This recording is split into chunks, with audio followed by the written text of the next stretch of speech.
Mr. OG Diaz, abay may mga revelasyon patungkol sa mga past relationship ni Miss Kaylin Alcantara. Nakakaloka ang ilan sa mga statement nito. But before that, if you haven't subscribed yet to my YouTube channel, please don't forget to like, share, and subscribe at hit mo na rin ang notification bell for more showbiz updates.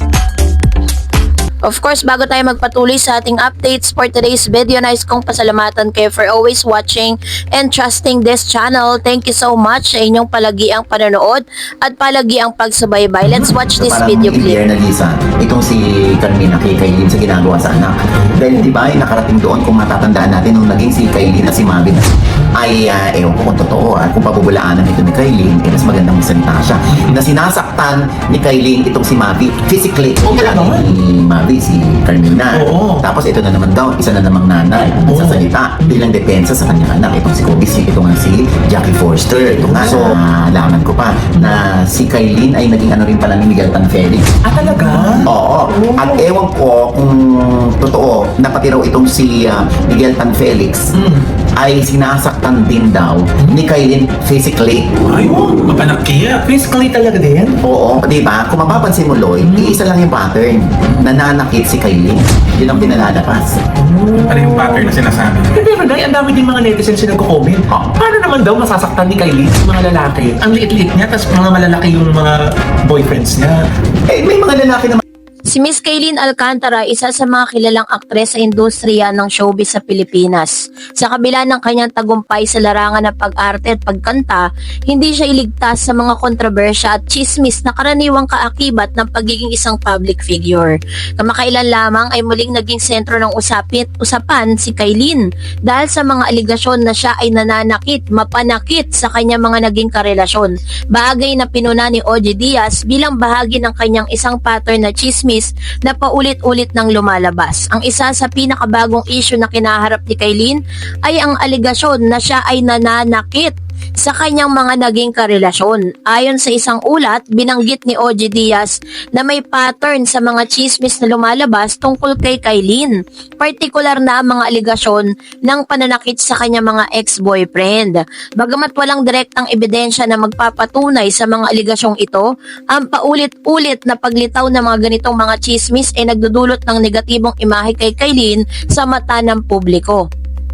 Si OG Diaz, isang kilalang showbiz columnist at talent manager, ay nagpahayag ng kanyang obserbasyon hinggil sa pattern ng mga chismis na lumalabas tungkol kay Kaylin. Ayon sa kanila, tila may paulit-ulit na tema ang mga blind items sa lumalabas na kadalasan ay tumutukoy sa isang babaeng celebrity na nananakit sa kanyang mga karelasyon. Bagamat hindi direktang pinangalanan si Kaylin, marami ang naghinuha na siya ang tinutukoy sa mga ito. Dagdag pa ni OG, ang ganitong klase ng mga blind item ay maaaring makasira sa reputasyon ng isang artista, lalo na kung walang sapat na ebidensya na nagpapatunay sa mga aligasyon. Mga nakaraang kontrobersya ni Miss Kaylin, isa sa naging controversial na relasyon ni Kaylin ay ang kay Mavi Legaspi. Ayon sa ulat, isa sa mga dahilan ng kanilang paghihiwalay ay ang pagiging selosa at possessive umano ni Kaylin. May mga aligasyon pa na siya ang naging marahas sa kanilang relasyon. Matapos nga nito ay nagkaroon din siya ng ugnayan kay Kobe Paras. Matapos ang kanyang relasyon kay Mavi, naiugnay naman si Kaylin kay Kobe Paras at may mga lumalabas na larawan at video na nagpapakita ng kanilang pagiging malapit. Ngunit hindi ito direktang kinumpirma ni Kaylin. Sa isang panayam, sinabi niya na hindi niya kailangang ipaliwanag ang kanyang personal na buhay sa publiko. Ngunit sa kabila ng kontrobersyang ito, nananatiling tahimik naman si Kaylin sa mga aligasyon laban sa kanya. Sa isang panayam, sinabi niya na hindi niya kailangang ipaliwanag ang kanyang sarili sa publiko at mas mahalaga sa kanya ang opinyon ng kanyang pamilya at malalapit na kaibigan. Ang kanyang pananahimik ay maaaring isang paraan upang protektahan di umano ang kanyang pribadong buhay. Ngunit ito rin ay nagiging dahilan upang mas maging lumaki ang espekulasyon tungkol sa kanya. Ang mga reaksyon ng publiko sa isang isyong kinaharap ni Kaylin ay halo-halo. May mga naniniwala na siya ay biktima lamang ng chismis at inggit, habang iba naman ay naniniwala na mga aligasyon laban sa kanya. Ang kawalan ng malinaw pahayag mula kay Kaylin ay naging sanhi ng pagkalito at pagkakahati-hati ng opinyon ng publiko. Ang mga aligasyon ng pananakit laban kay Kailin Alcantara ay bahagi ng mas malawak na issue ng chismis at intriga sa industriya ng showbiz. Habang walang konkretong ebidensya ang magpapatunay sa mga ito, paulit-ulit na paglitaw ng ganitong mga chismis ay maaaring makasira sa reputasyon ng kanyang bilang isang artista. Mahalaga para sa personalidad sa showbiz ang magkaroon ng malinaw na komunikasyon sa publiko upang maiwasan ng mga maling haka-haka at mapanatili ang kanilang magandang imahe.